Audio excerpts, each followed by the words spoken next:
ordenou em algum momento que esses meninos de ouro matassem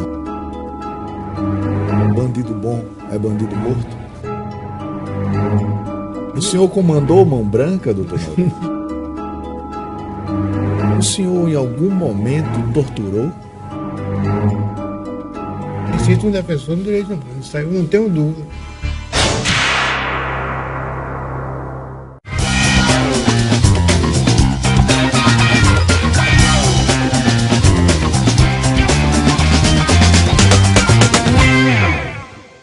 Boa noite, o Primeiro Plano está no ar. Hoje eu recebo aqui para essa entrevista o Dr. Maurílio Pinto, um homem de experiência na polícia. Foram 47 anos de polícia, Dr. Maurílio. Boa noite. Boa noite. Exatamente, 47 anos ininterruptos, porque eu nunca tirei férias, nunca... Foi direto mesmo, sem tirar férias. Foi um casamento, né, doutor? Foi. Realmente eu sempre digo que em 1964 eu entrei para a polícia e me casei também. Foi 2 casamentos. Me casei e entrei para a polícia em 64. Então sua esposa divide o senhor com a polícia 50 anos. 50 anos. 50 anos.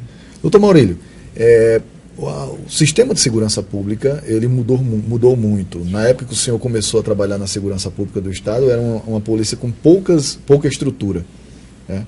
Hoje ela melhorou um pouco a estrutura em relação ao passado, mas a gente sente que há uma dificuldade ainda da polícia em solucionar crimes, apesar de todas as melhorias, toda a estrutura. O senhor acha que se deve a quê? Aos profissionais, à forma como os criminosos têm agido, também evoluindo em alguns casos? Exatamente. Tanto evolui as atividades criminosas como a polícia. A polícia também evolui e evoluiu bastante, mas infelizmente também temos a dedicação, a autoestima que o policial não tem. No meu caso, por exemplo, eu amo mesmo o trabalho da polícia, então isso aí facilita muito, eu fazia o que gostava. Muitos entram só por questões de emprego, não se dedicam. Agora, nesses 47 anos que o senhor passou na polícia, o senhor dos 47, 21 o senhor ocupou uma única função. Foi exatamente. Eu sempre passei 21 anos comandando a polícia, sendo com nomes diferentes, por exemplo, coordenador de polícia, diretor de polícia, coordenador geral, enfim, mudava apenas o nome, mas tudo significava que eu era o chefe da Polícia Civil. No final dessa sua atuação como chefe da Polícia Civil, o senhor enfrentou uma grande oposição, digamos assim, dentro do seu trabalho, que foi os direitos humanos aqui no Rio Grande do Norte, que começaram a apresentar algumas denúncias contra o senhor, contra comandados seus na Polícia Civil, e inclusive culminando na sua exoneração da função a pedido do ministro Nelson Jobim, ministro da Justiça. Que veio aqui e pediu isso a Garibaldi, que o senhor fosse exonerado da função de chefe de Polícia Civil. O senhor acha que houve em algum momento por parte de quem houve exagero? Houve exagero dos direitos humanos ou o senhor exagerou em algum momento no seu trabalho? Não, eu não exagerei. Eu digo que errar, todo mundo erra, né? Mas eu errei, algumas vezes mas com um único objetivo, de ajudar a sociedade, a polícia, enfim, a justiça. Então, há pouco tempo, teve um repórter do Fantástico que me entrevistou sobre esse negócio das escutas telefônicas. Aí ele disse, mas e se ficar comprovado que o senhor mandava fazer as escutas? Eu digo, não precisa ficar comprovado, que eu já dei meu depoimento ao Ministério Público, dou em qualquer ponto que fazia. Eu não escondo, não. E faria novamente se fosse possível. Porque o objetivo era um só, era ajudar a esclarecer crimes. Agora, por isso, o Ministério Público pediu indiciamento do senhor por improbidade administrativa. Improbidade administrativa. Como é que isso se que sentiu? Até hoje era o que eu me sentia mais, não era responder o processo, era o nome improbidade administrativa. Isso aí é que me doía muito, porque O que eu entendo de improbidade administrativa é se envolver com dinheiro, enfim, com falcatruas mesmo, né? E é tanto que quando eu fui absolvido recentemente pelo Tribunal de Justiça, o tribunal reconheceu que o artigo que eu estava em curso era atípico. Foi apresentada uma denúncia pelo Ministério Público contra o senhor por improbidade administrativa porque o senhor fez grampos em telefones de criminosos. Exatamente. Porque alguns diziam que eu fiz grampos telefônicos de políticos, de deputados, dizendo, mas eu não fiz nenhum. Pode ter acontecido, repare bem, pode ter acontecido que naquelas escutas de bandido, alguns falassem em determinados políticos. Pode acontecer.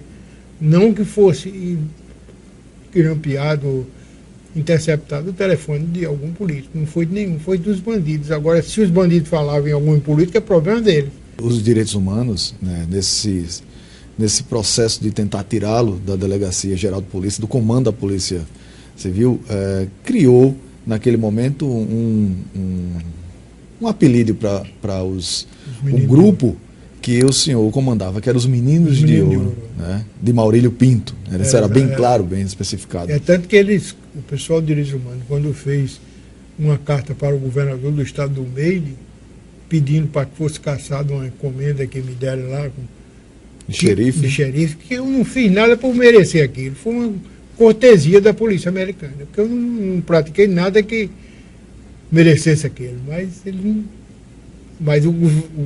encaminharam ao governador do estado. Eu tenho essa carta e diziam que eu era envolvido em vários crimes aqui no Rio Grande do Norte, como era que eu recebia uma encomenda daquela, né? Mas o governador nem respondeu, não deu nenhuma... Esses Meninos de Ouro, doutor Maurílio, isso existia um grupo dentro da polícia? Existia um grupo, esse grupo que trabalhava diretamente comigo, era exatamente os que esclareciam os crimes mais difíceis de se esclarecer aqui, crimes de homicídio, morte de travestis. Isso aí é um fato também que eu queria ressaltar, que os direitos humanos sempre falam nisso, mas na minha época, foi a época que a gente esclareceu mais crimes envolvendo morte de travestis. Que a gente tinha dedicação para isso. O senhor se sente um defensor dos direitos humanos? Me sinto um defensor dos direitos humanos, isso aí eu não tenho dúvida. O senhor, doutor Maurílio, ordenou em algum momento que esses Meninos de Ouro matassem alguém? Nunca. O que eu dizia sempre, quando a gente fazia operações que muitas vezes eu participava diretamente, era que se houver qualquer reação por parte desses bandidos, a menção de que ia sacar uma arma é para atirar. E eu digo, é para atirar para matar. Eu digo, é atirar para matar, como é que eu justificava? Eu não estava fazendo apologia à morte de bandido, mas eu estava fazendo o quê? Que eu defendia sempre que os nossos policiais não são bem treinados como, vamos supor, nos Estados Unidos, que eu tive a oportunidade de assistir uma apresentação da SWAT lá em Orlando. Fiquei impressionado com a quantidade de policiais dando aqueles tiros, todos eles acertavam o alvo. E só existia uma diferença, vamos dizer assim, para o que fosse mais, que saísse melhor. Era o que acertasse em menor espaço de tempo, né? Mas nenhum errava, não. Diferente. E de várias maneiras, atirava deitado, rolando, enfim, várias posições. E eu digo, nós, os policiais brasileiros, primeiro não treinam muito, porque não tem a base, vamos dizer assim, a distribuição de munição suficiente, eles não treinam muito. Segundo, eles não são capacitados como esse pessoal. Então, a gente vê em filme americano, até os mais antigos possíveis, daquela época de xerife, quando o bandido sacava a arma, o xerife atirava na mão ou no revólver. Nossos policiais não têm essa capacidade. E sabe o seguinte, que se o policial atirar no bandido errar, ele atira para matar. Só atira para matar no policial. O senhor acredita naquela máxima de que bandido bom é bandido morto? O senhor responde já para mim. A gente vai fazer um pequeno intervalo. Daqui a pouquinho o Primeiro Plano volta com mais entrevista com o Dr. Maurílio Pinto.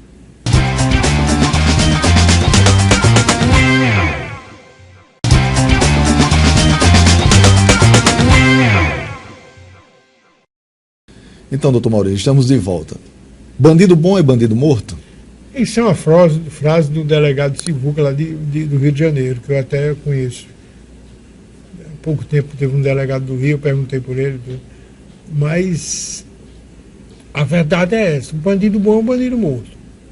Agora a gente não vai defender a morte de bandido. Defende nessa parte. Quando houver reação, é para atirar para matar. Isso aí eu não escondo a ninguém. Doutor Maurílio, o que o senhor sabe sobre mão branca? Há poucos dias uma jornalista fez essa pergunta assim, dizendo...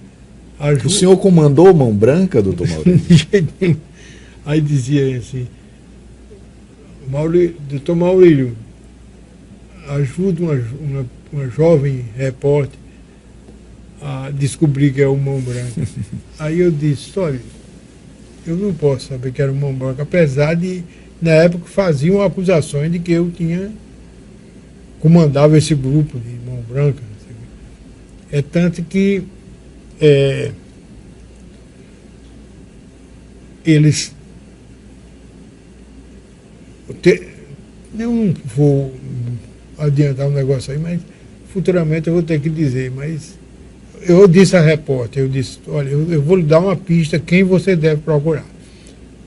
Dr. Yolando Farias foi o presidente do inquérito para apurar os crimes do Mão Branca. Então, você pode fazer uma entrevista com ele, que ele pode dizer se descobriu alguma coisa. Agora, doutor Maurílio, o futuro chegou. Se o senhor quiser dizer aqui, fique à vontade. Não, porque foi uma acusação de uma pessoa, uma autoridade importante, dizendo que eu comandava isso aí. Aí fica meio chato. Né? O senhor tem pistas de quem teria comandado Mão Branca? Não, eu sei que Mão Branca era um grupo que surgiu com a finalidade de eliminar bandidos. Surgiu e na época teve seu grande valor porque os bandidos temiam muito. Hoje os bandidos a gente vai atrás, eles atiram na polícia. Naquela época o medo era tão grande que a gente mandava só um telefonema, um bilhete, eles vinham imediatamente. E muitos deles iam ser liberados e não queriam sair do xadrez. Você fala muito em torturas hoje ainda. O Brasil é considerado, pelas organizações de direitos humanos, um dos países que mais torturam. O senhor, em algum momento, torturou? Olha, é outro fato importante. Eu vou dizer uma coisa. Antigamente, a polícia, todas as delegacias, sem exceção, elas tinham palmatória. E eu digo a você com toda seriedade, sinto saudade da época da palmatória. Porque hoje até para bater no filho, diz que a palmatória olha, tinha um valor tão grande a palmatória, principalmente os bandidos, vamos dizer assim, os ladrões. Os ladrões. Chama hoje de descuidistas, né? Aquele pequeno ladrão, aquele que vai lá, que pega alguma coisinha, faz um roubo pequeno. Olha, quando eu digo que sinto saudade, e sinto porque tinham policiais da minha época que batiam com a classe, vamos dizer assim. Hoje tem Raimundo Nonato, que ainda está vivo, investigador, era um dos caras que... Mas a gente pergunta a ele tem medo de dizer as coisas. Mas era um que batia com muita classe a palmatória, né? Tinha um investigador antigo, Severino Pisana Flor, que também era o próprio Tenente Belmiro, da PM. São essas pessoas que sabiam, praticavam. Uma certa vez, eu fui visitando uma delegacia de entorpecente em Recife, o delegado de lá disse: Maurílio, acabou-se aquele negócio de palmatória. Aí, por coincidência, em cima de um birô tinha uma palmatória. Eu digo: doutor, isso está aqui. Eu não sei quem foi que deixou isso aí. Não sei. Isso é uma lembrança? É uma lembrança. E esse delegado chegou a secretário de Segurança de Pernambuco. Doutor Maurílio, hoje, o que falta para a polícia adquirir o respeito que ela tinha antigamente? Tirando, claro, esses métodos ultrapassados, essas coisas que naquela época era normal e hoje não é, hoje óbvio. Não é. Né? E tirando isso, como a polícia vai conseguir chegar ao momento de ser novamente respeitada? O senhor acha que isso vai acontecer? É muito difícil, que eu vejo a tendência é piorar. Primeiro, porque eles pregam a indisciplina, a própria polícia prega a indisciplina. Isso não é só aqui em Natal, não, no Brasil inteiro. A polícia é indisciplinada. Eu vou citar aqui um exemplo que, fazendo um levantamento, pode constatar isso. Uma vez, um governador de Pernambuco nomeou para secretário de segurança uma determinada pessoa. E o sindicato e associações da polícia não permitiram ele assumir. Isso é um ato de indisciplina muito grande, né? A gente vê, eles ficam praticando esse tipo. Aqui eu estou vendo agora recente, com meu conhecimento, que o comando da Polícia Civil quer mudar, estava mudando para tirando o delegado Laerte, e os policiais estão ameaçando abandonar a delegacia. Isso aí é um ato de indisciplina. Quem escolhe as autoridades que vão comandar são os gestores da polícia, são a própria Polícia Civil que se reúne e escolhe. Eu também concordo com o próprio sindicato, com a própria dizer que Laerte é um bom delegado, realmente é um bom delegado. Laerte Jardim é um bom delegado. Mas, de qualquer maneira, se eles chegaram à conclusão que ele deve ser transferido, isso é uma decisão do comando da Polícia Civil, não o sindicato querer impor. Então, eu sou totalmente... Você acha então que para a polícia voltar a ser respeitada, ela precisa primeiro de disciplina? Disciplina. Olha, a falta de hierarquia e disciplina na polícia. A polícia militar é um pouco menos por conta do regimento interno, do regulamento disciplinar da PM. Mas em polícia civil, no Brasil, a indisciplina é total. O doutor Maurílio, e a corrupção? Existe corrupção dentro da polícia? Não tem a menor dúvida que tem, também. Isso aí é claro que tem. Isso aí é onde o próprio sindicato deve agir, de identificar esses elementos envolvidos com corrupção. Doutor Maurílio Pinto, eu quero agradecer por sua presença aqui, por essa conversa que nós tivemos, né? Dizer ao senhor que é sempre uma honra ouvi-lo, escutar essa sua história e dizer que o Rio Grande do Norte com certeza sente falta de policiais como o senhor. Que bom seria se o senhor pudesse estar na ativa ou se os que estão tomassem o senhor como exemplo. Exato. Muito obrigado por sua presença. Estamos às ordens. Obrigado, doutor Maurílio. O primeiro plano vai ficando por aqui. A gente volta no próximo sábado às 7h20 da noite. Até lá.